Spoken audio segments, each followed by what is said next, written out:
Il est 8h33 sur RMC et BFM TV. Bonjour Michel-Édouard Leclerc. La Vigie vous dit bonjour. La Vigie me dit bonjour. Vigie sur les prix, Vigie sur l'inflation. Vous êtes bien sûr le président du comité stratégique des centres Leclerc. On va parler des prix de l'alimentation, des prix de l'essence. On va aussi parler de ce fameux panier anti-inflation auquel vous encourage Bercy. Mais d'abord les prix. Inflation de 12,6% en décembre sur l'alimentation.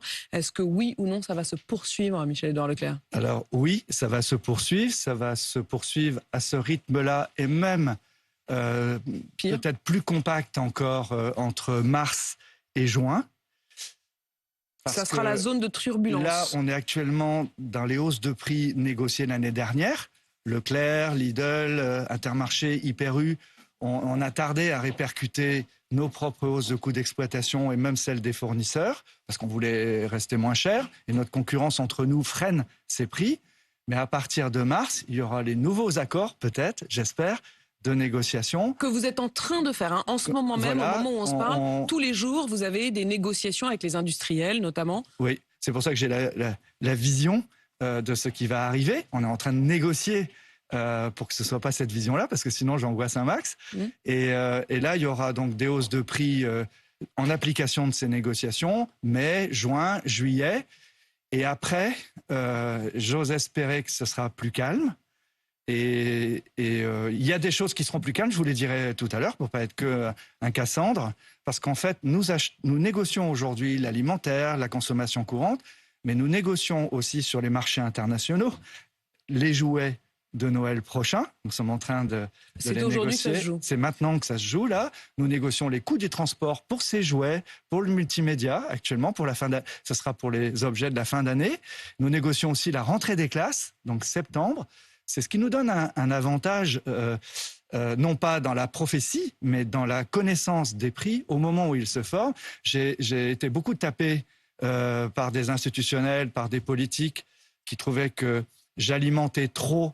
Il vous reprochait quoi, votre pessimisme? Il me reprochait mon pessimisme, même encore récemment, et je l'aime beaucoup, mais Bruno Le Maire disait il faut que Michel-Édouard n'attise pas l'angoisse des Français. Je comprends d'où il parle, lui gérant la cote de la dette de la France, gérant l'image de la France. Il faut qu'on ait l'air moins inflationniste que nos collègues européens, ce qu'on est d'ailleurs.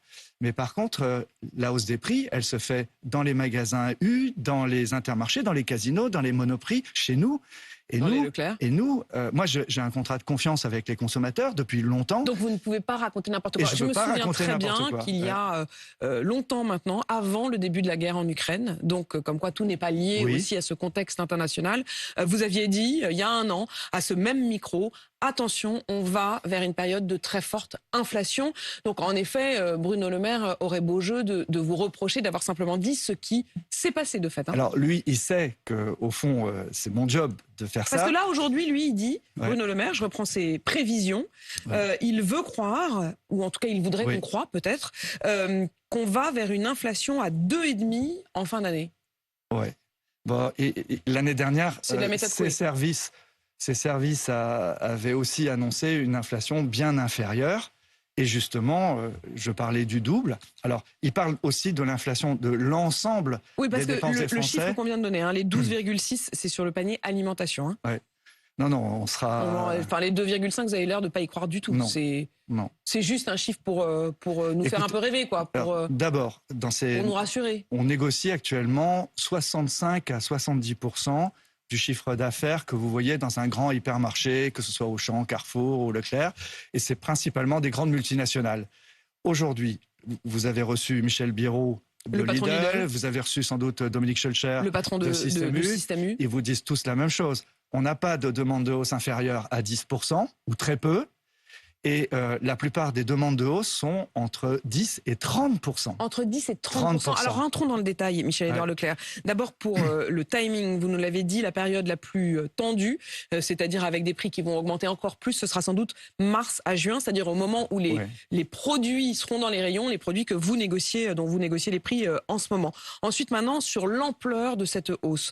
Quand vous nous dites que c'est de 10 à 30% ce qu'on vous demande, ça veut dire quoi? Ça veut dire que les grands industriels, Coca, Nestlé, quand ils viennent à votre table, ils vous disent, bah voilà, moi, je te donne ces produits-là, mais je veux que tu les vendes 25% plus? Ou je te les donnerai pas si tu me donnes pas ça. Alors on a vécu ça cette période, rappelez-vous, il y a des pâtes qui ont disparu des rayons. Ça n'est pas justifié. Alors, la hausse des coûts est justifiée, mais comme ils sont pas transparents, je vais même pas accuser. Je dis, je suis perplexe. Une hausse de telle ampleur sur le canigou, le ronron, le frisky, 39%, mon Dieu, montrez-moi. Et ils ne nous montrent pas. Ils ne nous montrent pas. Et donc, nous sommes il n'y a pas de transparence et il n'y a pas d'obligation de transparence? Non, il y a une obligation de certification par les commissaires aux comptes que les éléments apportés à la connaissance de l'administration et de Leclerc sont... Non, mais c'est des conneries. Oui.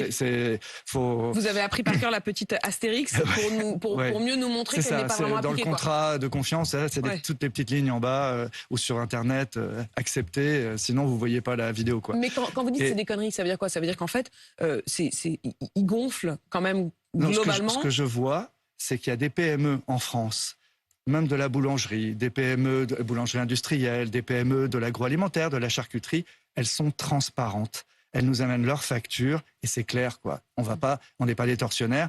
Une entreprise qui augmente parce qu'elle est obligée. Une biscuiterie. On va prendre l'exemple d'une biscuiterie. Une biscuiterie bretonne, tiens. Imaginons qu'on est chez vous. Ouais. Bon, une biscuiterie bretonne qui vient et qui vous dit, écoutez, voilà, les sablés que je vous vendais il y a un an, 10 euros, le stock. Aujourd'hui, j'ai besoin que vous me l'achetiez 15. Oui. Vous allez lui dire, ouais, mais enfin, montre-moi que ça... Et là, elle va vous apporter les factures de beurre, les factures de plastique peut-être pour l'emballage. C'est ça que vous voulez dire? C'est cette transparence-là que vous avez besoin? Nous l'avons dans les PME, et notamment dans les PME de l'agroalimentaire. Ils sont carrés. D'abord, la loi exige des industriels et des distributeurs ce dialogue, cette transparence, voire, de la part des industriels et des distributeurs, l'obligation de prendre les hausses de tarifs des matières premières agricoles et des coûts de production agricole. Donc je dirais que normalement, globalement, la loi Egalim 2, on connaît bien maintenant, qui est donc cette loi de négociation avec tripartite, au fond. Il y a l'agriculteur, c'est-à-dire le producteur, il y a l'industriel, le groupe qui transforme le beurre en biscuit, et il y a vous à l'arrivée, c'est-à-dire le distributeur. En fait, ça veut dire quoi? Ça veut dire que le problème, c'est les 84 plus grosses marques, ce qu'on appelle les 84 très gros industriels. Je citais tout à l'heure Nestlé, Coca, Danone. Ça fait partie même des L'Oréal, 84 giga industriels qui jouent de cette tension sur les prix. Oui, et en fait, si vous regardez bien, l'année dernière, on a eu des augmentations considérables.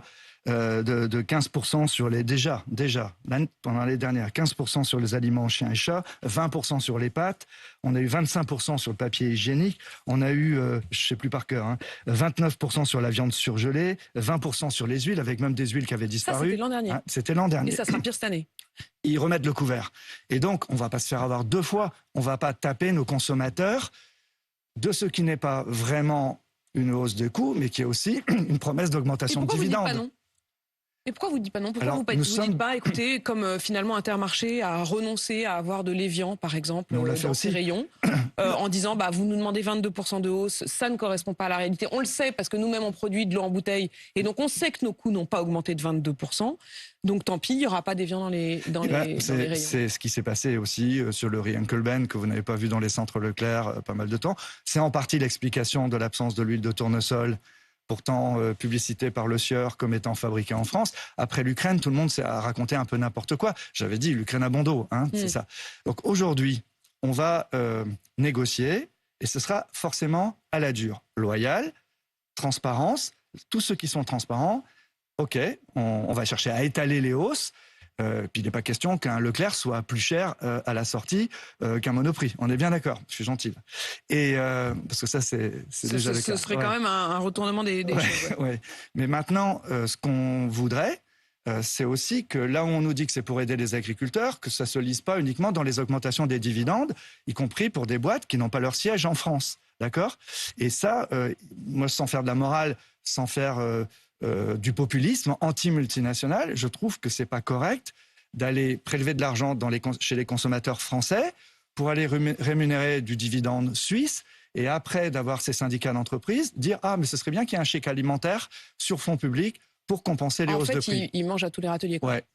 Ouais. C'est ce que vous nous dites ce matin. Ouais, Michel-Édouard Leclerc, vous allez aller au bras de fer. C'est pour ça qu'il me tape aussi à l'Assemblée nationale. Mais vous allez aller au bras de fer. Oui. Ouais. Vous irez au bras de fer, quoi qu'il arrive. Mon coach, c'est Teddy Riner. Il te tape, tu les tapes.